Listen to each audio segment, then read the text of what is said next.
இந்த கைத்தட்டல் சத்தம் கண்டிப்பா பத்தாது. இந்த ஒரு ஹிஸ்டரிக்கு ஒரு பெரிய கைத்தட்டல் அரங்க வந்து கொடுக்கணும். 33 வருஷம் கழிச்சு பார்த்து ரசித்த அத்தனை பாடல இந்தியன் மைக்கேல் ஜாக்சன் நமக்காக வந்து லவ் யூ செல்லா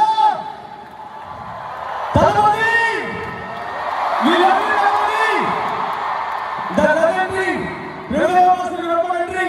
இந்த மக்கள் வேற சொல்ல லவ் யூ செல்லா உங்க வாய்ப்பு வேற மாதிரி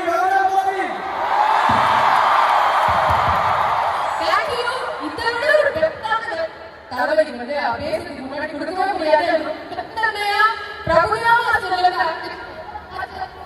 ஏன்னா சொல்லாதீங்க பண்ணிட்டு போயிடும். இது எங்களோட மரியாதைக்காக லவ்வுக்காக பண்ற விஷயம் அப்படின்னு சொன்னாங்க.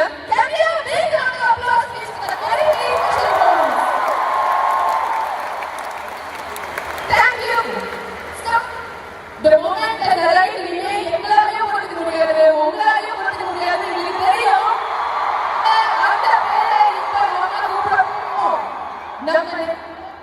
நம்ம பேர், நம்ம நாயகனோட ஒரு பேர், நம்ம தலைவனோட ஒரு பேர், அந்த பேர் ஒரு வரலாறு.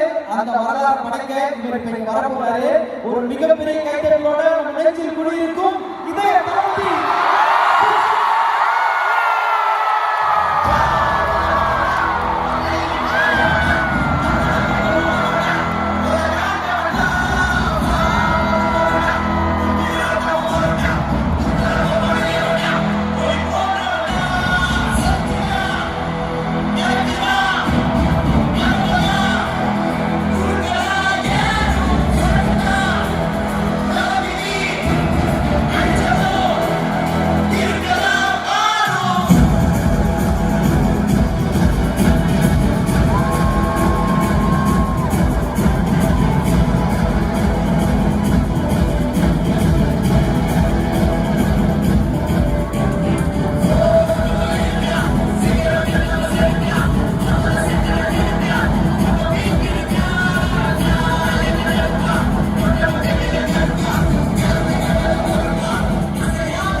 என் நெஞ்சில் குடியிருக்கும்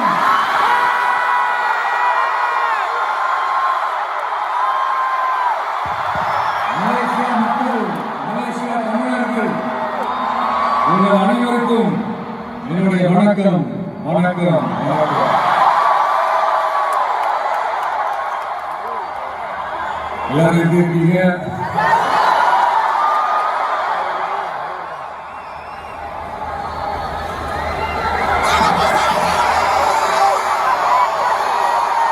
உலகம் முழுக்க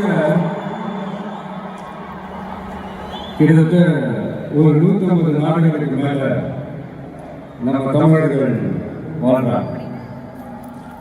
அதில் குறிப்பா சொல்லணும்னா இலங்கைக்கு அடுத்தபடியா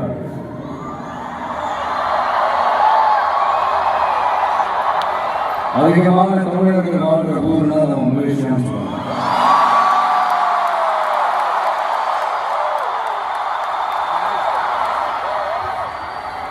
நம்ம தமிழர்கள் தான் உலகத்தில் எந்த நாட்டுக்கு போனாலும் அவங்க சொந்த நாடுகளை நினைச்சு உழைக்க ஆரம்பிச்சிருவாங்க.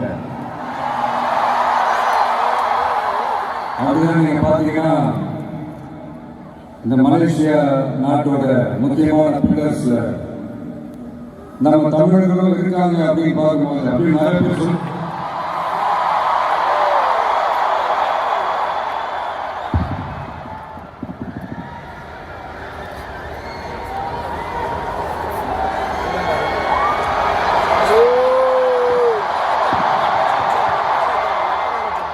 அப்படின்னு நிறைய பேர் சொல்லி கேள்விப்படும்போது உண்மையில ரொம்ப சந்தோஷமா இருக்காங்க. இங்க இருக்கிற முருகன் கோயிலுக்கு மலையக்காரங்க காவல் எடுத்துட்டு போறாங்க.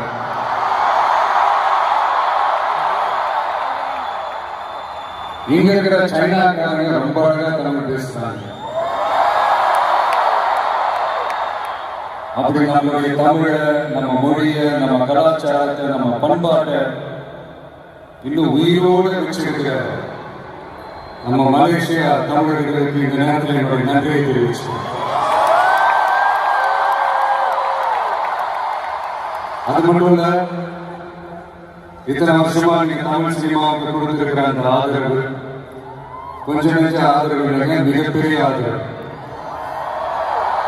இந்த ஓவர்சீஸ் பிசினஸ்ல எல்லாம் நிறைய நாடுகள் இருக்கு. அதுல ரொம்ப முக்கியமான மார்க்கெட் இந்த மலேசியா மார்க்கெட்னு சொல்லுவாங்க.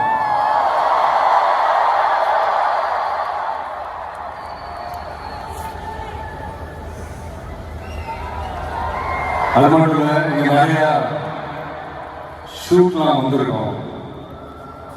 சில படங்களுடைய பேரை கேட்டாலே மலேசியா ஞாபகம். அப்படி நம்ம நண்பர் அஜித் நடிச்ச பில்லான்னு சொல்றாங்க.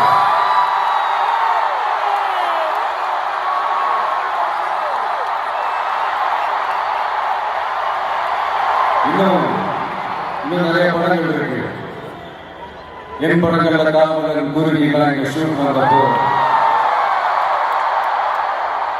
ரொம்பவே சப்போர்ட்டிவா இருந்திருக்கிறீங்க. யாரும் ஒரு யாவரும் கேட்கிறாங்க நீங்க தாங்க. அப்படிப்பட்ட இந்த மலேசியாவில் இந்த ஜனநாயக படத்தினுடைய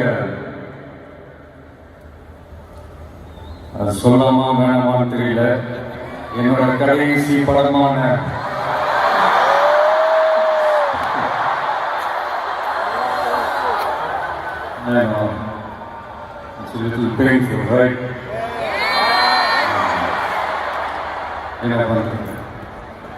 சரி, அது விடுவோம். ஜனநாயக படத்தினுடைய இந்த ஆடியோ லான்ச் அணியோட கான்செப்ட்லயும் சேர்ந்து நடக்கிறது உண்மையிலே ரொம்ப பெருமையா இருக்கு. இவ்வளவு தூரத்துல இருந்தாலும் இங்க இருக்கிற என்னுடைய ரசிகர்கள், இங்க இருக்கிற என்னுடைய ஊடக நண்பர்கள், இங்க சோசியல் மீடியாவில் ரொம்ப ஆக்டிவா இருக்கக்கூடிய நம்ம நண்பர்கள்,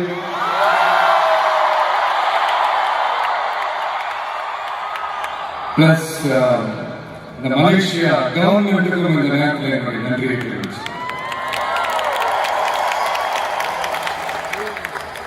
தமிழ் சினிமா ஆரம்பிச்சு எவ்வளவோ வருஷங்கள் ஆச்சு. அவ்வளவு வருஷங்கள்ல நம்ம தமிழ் மக்களுடைய அந்த சந்தோஷத்துல, துக்கத்துல, கொண்டாட்டத்துல, குடும்பத்துல, ஆன்மீகத்துல, உழைப்புல, அரசியல் சொல்லி எல்லாத்துலயுமே நம்ம தமிழ் சினிமா அப்படியே கலந்து ஊறி போய் அப்படிப்பட்ட தமிழ் சினிமாவில் நானும் ஒரு சின்னதா ஒரு புள்ளியா இருந்திருக்கேன் நினைச்சு பார்க்கும்போது உண்மையிலே சந்தோஷமா ஃபீல். சினிமா விட்டு ஏன் போறீங்க அப்படின்ட்டு நிறைய பேர் கேட்கிறாங்க. சினிமான்றது ஒரு மிகப்பெரிய ஒரு கடல். அதுல ஒரு கரையோரமா ஒரு சின்னதா ஒரு மணல் வீடு கட்டணும்னு தான் ஆசைப்பட்டேன். பட் அதே ஒரு மாளிகையா மாற்றி தந்தது நீங்களா இருந்தா, என் ரசிகர்களாக நீங்களா இருந்தா. அது மட்டும் இல்ல, நான் சினிமாவுக்கு வரும்போது இது எல்லாருக்குமே தெரிஞ்ச விஷயம், பழைய கதை தான். நான் ஃபேஸ் பண்ணாத விமர்சனங்கள் இல்லை, நான் ஃபேஸ் பண்ணாத அவமானங்கள் இல்லை. இந்த மாதிரி நிறைய காரியங்கள் அதெல்லாம் தாண்டி தான் வந்திருக்கிறோம். அந்த மாதிரி நேரத்துலலாம் டே ஒன்ல இருந்து என் கூடவே நின்னது என்னோட ரசிகர்கள்.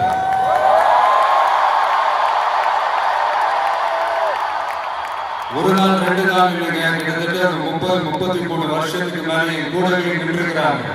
அதனாலதான் நான் என்ன டிசைட் பண்ணேன்னா, அடுத்த 30-33 வருஷத்துக்கு அவங்களோட நாளைக்கு முடிவு பண்ணிட்டேன்.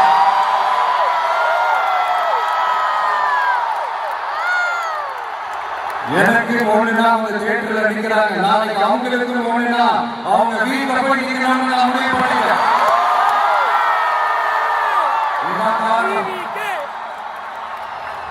எனக்காக எல்லாத்தையும் விட்டுக் கொடுத்த என்னுடைய ரசிகர்களுக்காக நான் சினிமாவை விட்டுக் கொடுக்கிறேன். இந்த விஜய் சும்மா நன்றின்னு சொல்லிட்டு போறவங்க கிடையாது, நன்றி கடனை தீர்த்துட்டு தான் போவான்.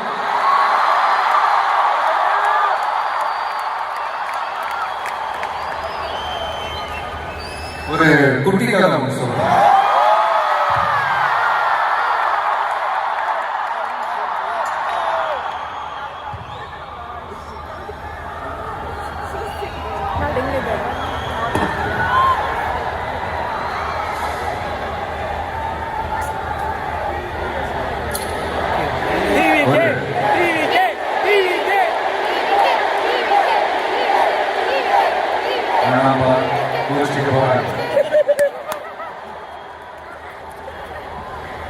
ஒரு குட்டி கதை மாதிரி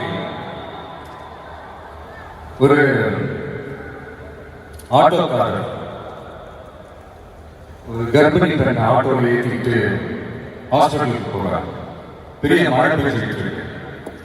அப்போ அவர்கிட்ட இருந்த அந்த கொடையை அந்த கர்ப்பிணி பெண்ணுக்கு கொடுத்துட்டு இதை எடுத்துக்கிட்டு போமா அப்படின்னு சொல்றாங்க. அப்போ அந்த பொண்ணு சொல்றாங்க, ஆனா எப்படி அவங்க கிட்ட நான் திருப்பி கொடுக்கறது? அதுக்கு அந்த ஆட்டோக்காரர் சொல்றாரு, வேற யாருக்காவது தேவைப்படுறவங்களுக்கு கொடுத்துருமா அப்படின்னு சொல்லிட்டு அவர் போயிடுறாரு. அந்த கர்ப்பிணி பெண் அந்த கொடையை எடுத்துக்கிட்டு ஹாஸ்பிட்டல் வாசலுக்குள்ள போகும்போது அந்த வாசல்ல ஒரு பெரியவர் மழைக்கு பயந்துக்கிட்டு அப்படியே கை கட்டிட்டு நின்றுட்டு இருக்கிறாரு. அந்த கர்ப்பிணி பெண் அந்த கொடையை அந்த பெரியவர்கிட்ட கொடுத்து, ஐயா இதை எடுத்துட்டு போங்கய்யா அப்படின்னு சொல்றாங்க. அதுக்கு அந்த பெரியவர் இதே மாதிரி கேட்கிறாரு, அம்மா நீங்க யாருன்னு எனக்கு தெரியாது, எப்படிமா இந்த கொடையை நான் திருப்பி உங்ககிட்ட கொடுக்கறது? அதுக்கு அந்த பொண்ணு சிரிச்சுக்கிட்டே சொல்றாங்க, வேற யாருக்காவது தேவைப்படுறவங்களுக்கு கொடுத்துருக்கீங்களா அப்படின்னு சொல்லிட்டு போயிடுறாங்க. உடனே அந்த பெரியவர் கொடையை எடுத்துக்கிட்டு பஸ் ஸ்டாப்புக்கு வராரு. பஸ்ல வந்து ஏறி போகும்போது அங்க பாக்குறாங்க ஒரு பூக்கார அம்மா பூவை வச்சுக்கிட்டு ஒரு அட்டையை மழைக்காக பிடிச்சிக்கிட்டு உட்கார்ந்துட்டு இருக்கிறாங்க. பெரியவர் போய் அந்த கொடையை அந்த பூக்கார அம்மா கிட்ட கொடுத்துட்டு அவர் பஸ் ஏறி போயிடுறாரு. பூக்காரமா அந்த கொடையை எடுத்துக்கிட்டு வீட்டுக்கிட்ட வரும்போது அங்க ஒரு ஸ்கூல் படிக்கிற பொண்ணு பேக்கெல்லாம் மாட்டிக்கிட்டு மழையில ஓடி வர்றாங்க. அவங்க போய் அந்த ஸ்கூல் பொண்ணு கிட்ட கொடையை கொடுத்துட்டு மழையில நனையாதமா இதை எடுத்துக்கிட்டு போங்க அப்படின்னு சொல்றாங்க. அந்த பொண்ணு தேங்க்ஸ் அப்படின்னு சொல்லிட்டு வீட்டுக்கிட்ட வரும்போது அந்த பொண்ணோட அப்பா பதட்டத்தோட வாசல்ல நின்றுட்டு இருக்கிறாரு. பொண்ணு மழையில நினைச்சிட்டு வரணுமே அப்படின்ட்டு. அந்த அப்பா வேற யாரும் இல்ல, அந்த ஆட்டோக்காரர்.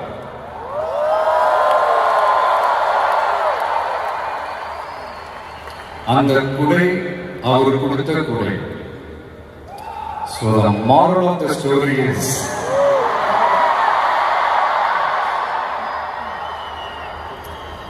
முடிஞ்ச வரைக்கும் எல்லாருக்கும் சின்னதா ஒரு நல்லது, சின்னதா ஒரு ஹெல்ப் அதை செஞ்சு எடுத்து பாருங்க. லைஃப் ஒரு மாதிரி ஜாலியா இன்ட்ரெஸ்டிங்கா இருக்கும்.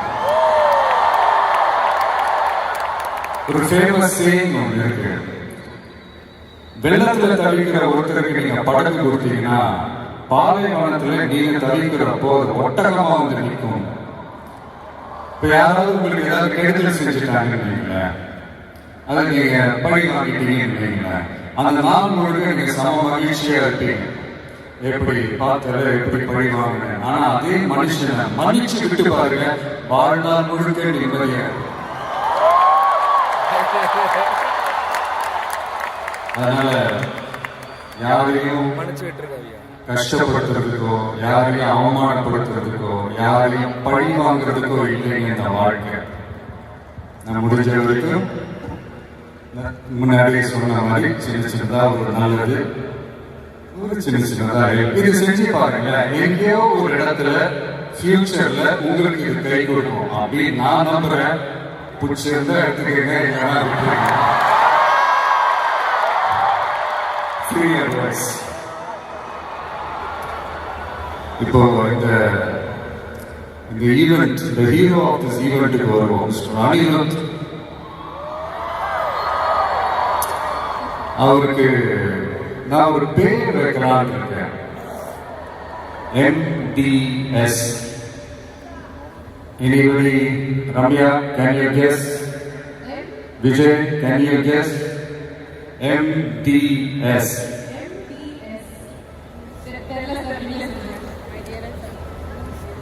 Musical Departmental Store.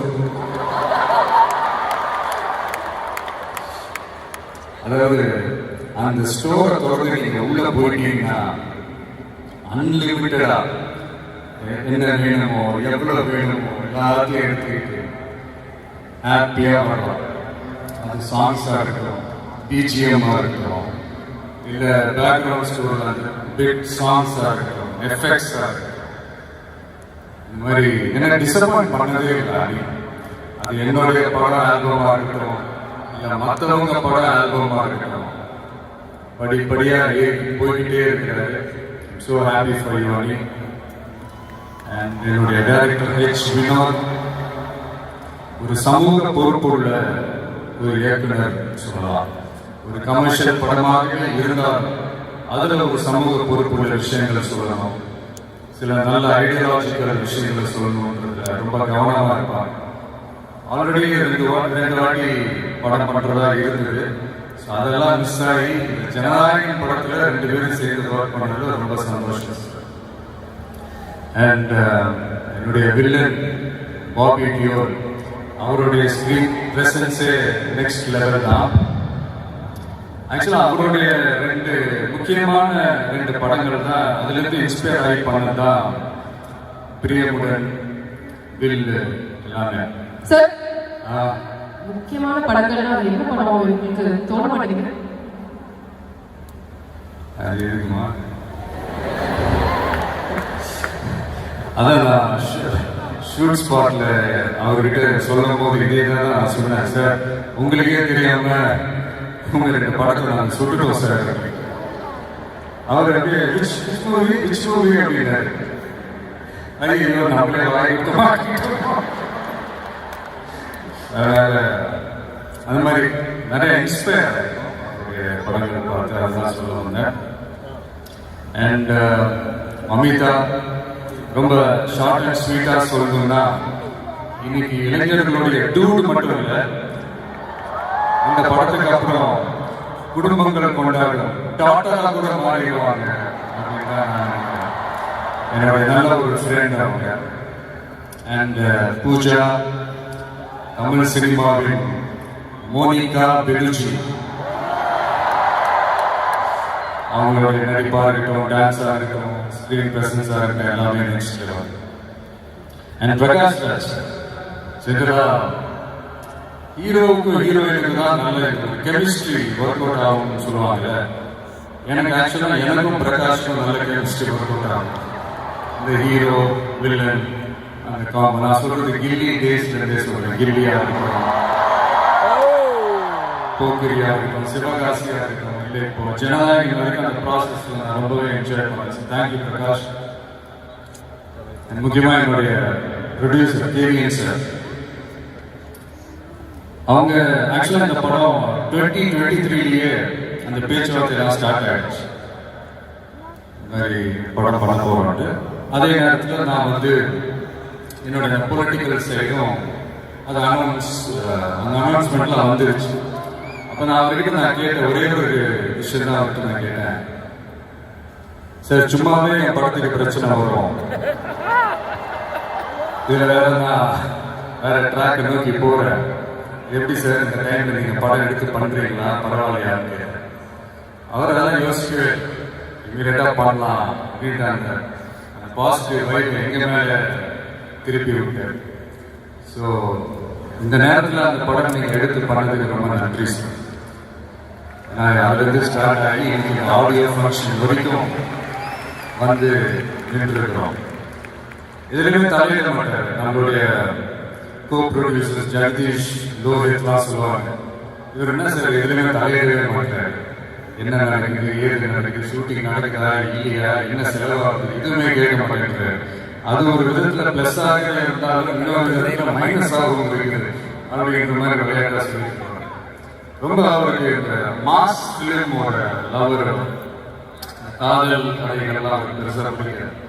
அதனால அப்பப்போ ஷூட்டிங்க்கு வந்தாருன்னா அந்த மாஸ் ஆக்ஷன் ஃபிலிம் ஓகே அப்படின்ட்டு அந்த எனர்ஜி எங்க மேல பாஸ் பண்ணிட்டு போயிட்டு. ஸோ அந்த மாதிரி once again thank you sir. And Prabhu master, Shobi master, Kalyan master, Bhaskar, Noble, Johnny, Sridhar, எல்லாருமே நீங்க உங்களுடைய பிஸி ஸ்கெடியூல்ல இந்த ஈவெண்ட்காக சென்னையிலேருந்து இங்கே வந்து நீங்கள் ரிஹர்சல் எல்லாம் பார்த்து இது நீங்கள் பெர்ஃபார்ம் பண்ணது ரொம்ப நல்லா இருந்தது. இந்த ஈவெண்ட்டுக்கு அது ஒரு பெரிய ப்ளஸ்ஸாக இருந்தது. So thank you all once again. And Sathyan Sooriyan அவங்களுடைய team, editor Pradeep and team, assistant director Aravind and team, எல்லாருமே ஒரு மாதிரி நல்ல ஒரு சென்சிபிளான ஒரு டீமோட வேலை செஞ்ச மாதிரி எனக்கு பட்டுச்சு. ஸோ இதுதான். அண்ட் கடைசி ஒரே ஒரு விஷயம், இப்போ லைஃப்பில் நீங்கள் முன்னேறணும் அப்படின்னா நண்பர்கள் இருக்காங்களோ இல்லையோ, வலுவான எதிரிகள் இருக்கணும்.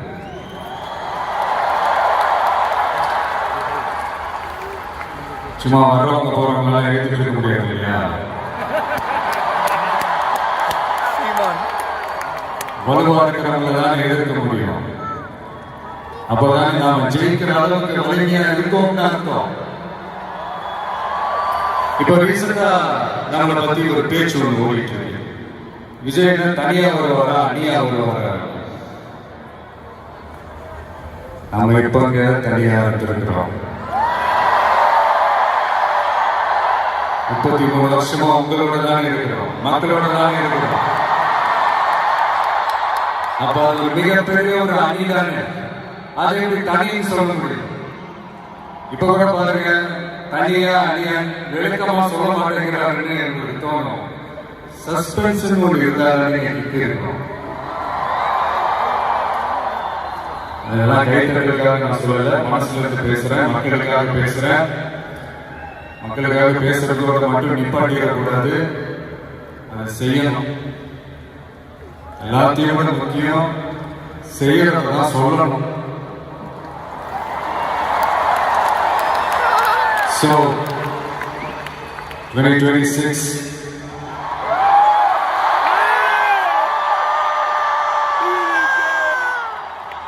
history repeats itself.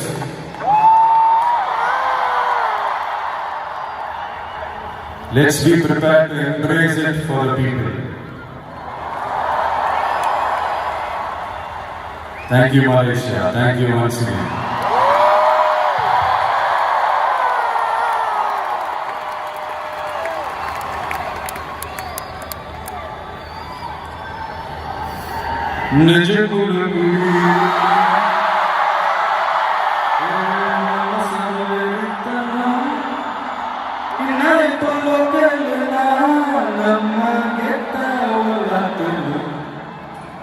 ஆமா அழகா இருப்போம், கருப்பா கடையா இருப்போம், ஒன்னா உசுரா இருப்போம்.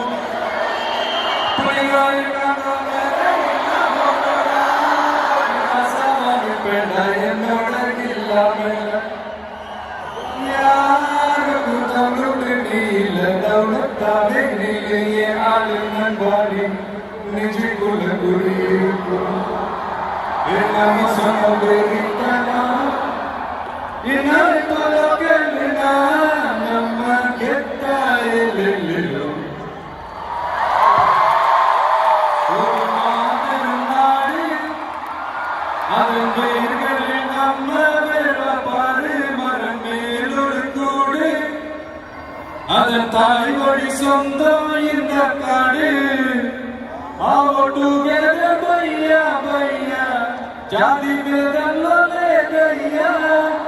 நீங்கள் ஸ்நேகம் போல் மண்ணில் எங்கும் அண்ணன் கண்டில்லவோ செய்யா. ஒருத்தர் வாரானே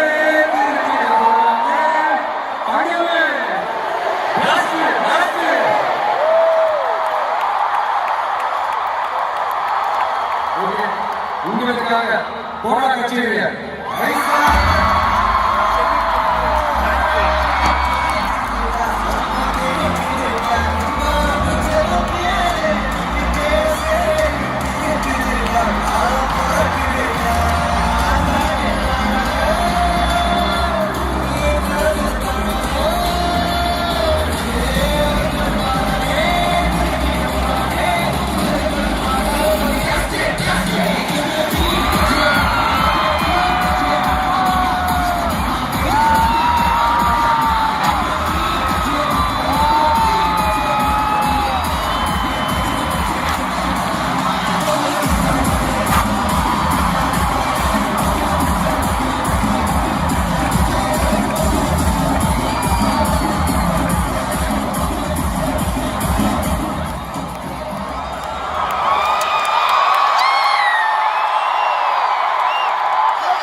நான் எதிர்பார்க்கல.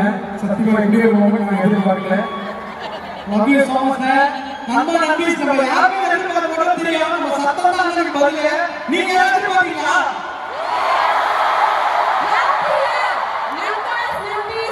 லாஸ்ட் 25 minutes நமக்காக டான்ஸ் ஆடினாரு, பாடினாரு, இன்ஸ்பைரிங்கான ஒரு ஸ்பீச் கொடுத்தாரு.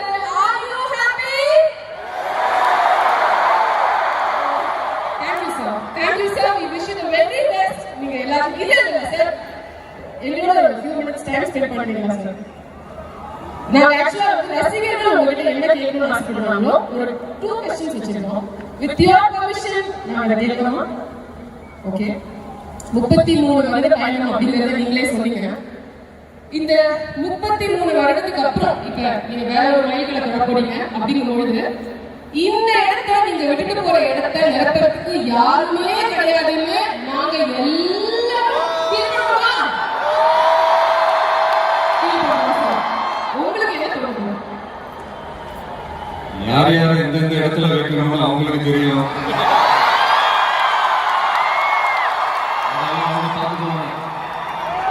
அண்ணா ஒரே ஒரு கேள்வியில ஃபர்ஸ்ட்லாம் நீங்க கொஞ்சம் கம்மியா பேசுவீங்க அப்படின்ற மாதிரி பார்த்துருக்கோம்.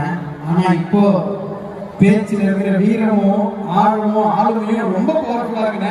அந்த வெறித்தனத்துக்கு அந்த டிரான்ஸ்ஃபர்மேஷனுக்கு என்னென்ன காரணம்? தப்புதான்.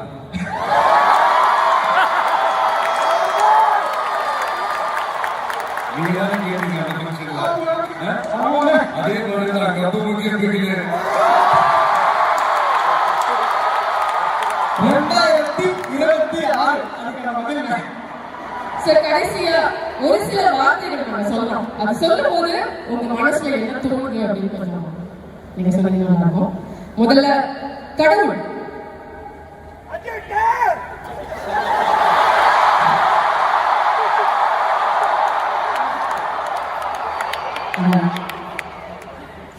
நெக்ஸ்ட் அம்மா. கடவுள். Super super. அடுத்தது சார் துரோகம். ரமணா படத்தில் ஒரு டயலாக் ஒன்று, தமிழ் எனக்கு பிடிக்காத ஒரே வார்த்தை துரோகம். நெக்ஸ்ட் ஆள போறான் தமிழ.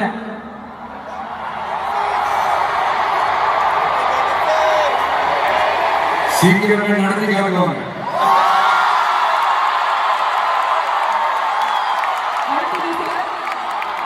நீ பற்ற வைத்த நெருப்பொன்று. நீ பற்ற வைத்த நெருப்பொன்று. ஒரு ஒளி ஒன்று பிறக்கும். அந்த ஒளி நம்மை வழி நடத்தும். வெற்றி வெற்றி பணிவு பணிவு. சரி, அப்போ தோல்வி தொடர் முயற்சி. பிரில்லியன்ட். அவ்வளவுதானா? இல்ல சார், இன்னும் நிறைய வரையணும்னா எப்போதும் கஸ்டமர்ல நீங்க பண்ற ஒரு விஷயம் அது உங்களுக்கும் தெரியும். இந்த மாதிரி ஒரு பிரம்மாண்டமான ஆடியன்ஸ் இருக்கும்போது நீங்க எல்லாரையும் சேர்த்துக்கிட்டு அப்படியே சிரிச்சுக்கிட்டே ஆசையா ஒரு செல்ஃபி எடுப்பீங்க இல்லையா?